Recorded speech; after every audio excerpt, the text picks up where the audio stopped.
आप सबको जय मसीह की। सुबह के समय हम एक वचन अध्ययन करेंगे जो फिलिपियों की पत्री पहले अध्याय के 20वें वचन से है। मैं तो यही हार्दिक लालसा और आशा रखता हूँ कि मैं किसी बात में लज्जित न हूँ, पर जैसे मेरे प्रबल साहस के कारण मसीह की बड़ाई मेरी देह के द्वारा सदा होती रही है, वैसे ही अब भी हो, चाहे मैं जीवित रहूं या मर जाऊं। मध्य अफ्रीका के मिशन में मिशनरी के रूप में रहने वाले जॉर्ज एटली की हत्या कर दी गई।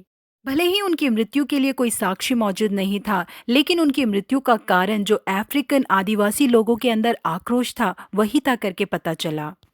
जॉर्ज एटली के हाथ में भी एक बंदूक थी और उसमें 10 गोलियां भरी हुई थी। जॉर्ज एटली के सामने दो रास्ते थे। पहला रास्ता था कि उनके पास जो बंदूक थी उसकी गोलियों का इस्तेमाल करके जो लोग उन्हें मारने के लिए आए थे उन लोगों को मारकर वो मिशन फील्ड को छोड़कर भाग जाए। और दूसरा रास्ता था कि वो अपने आप को बचाने के लिए कोई भी कोशिश किए बिना जो लोग उन्हें मारने के लिए आए हैं उन्हें वो करने देते। और उन्होंने इन दोनों रास्तों में से दूसरे रास्ते को चुना। जब उनके पार्थिव शरीर को ढूंढकर निकाला गया तो पता चला उसके नजदीक ही एक बंदूक पड़ी थी जिसमें 10 गोलियां लोड की गई थी, जिसका इस्तेमाल नहीं हुआ था। उन्होंने जिस परमेश्वर से प्रेम किया था, जिनकी सेवकाई कर रहे थे, उनके लिए इस त्याग को करने के लिए वो तैयार हो गए। जिस तरह से पौलुस कहते हैं कि मसीह की बड़ाई मेरी देह के द्वारा सदा होती रहे, चाहे मैं जीवित रहूं या मर जाऊं।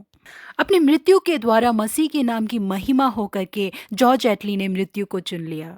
पौलुस ने कभी भी ये चिंता नहीं की कि उनके साथ क्या होगा, लेकिन अपने बाद एक अच्छी गवाही को उन्हें छोड़ के जाना है करके उन्होंने चिंता किया करके फिलिपियों के पहले अध्याय के 20वें वचन का व्याख्यान करने वाले रॉबर्ट लाइटनर बताते हैं। यीशु मसीह ने भी जो लोग उन्हें मारने के लिए आए थे उन लोगों के ऊपर तलवार से वार नहीं किया। यीशु मसीह ने अपने आप को क्रूस की मृत्यु तक नम्र किया। अपने आप को उन्होंने जीवित बलि के रूप में दे दिया। यहाँ प्रिय परमेश्वर के लोगों, हो सकता है कि जैसा लोग हमारे साथ करते हैं वैसा ही हम उनके साथ करेंगे तो हम अपने आप को बचा सकते हैं करके हमारी सोच हो, लेकिन इससे हमारी गवाही खराब हो जाएगी, परमेश्वर के नाम की निंदा होगी। प्रेरितों के ऊपर और पवित्र लोगों के ऊपर जब पथराव किया गया, उन्हें सताया गया, मसीह के लिए अपने शरीर पर बहुत सी छोटी चीज को वो सह रहे हैं करके इसे बहुत बड़ा सौभाग्य समझा उन्होंने। यहाँ प्रिय परमेश्वर के लोगों, मसीह के लिए चाहे सताव आए या शर्मिंदगी आए, हम लगातार उनकी राह पर चलते रहें।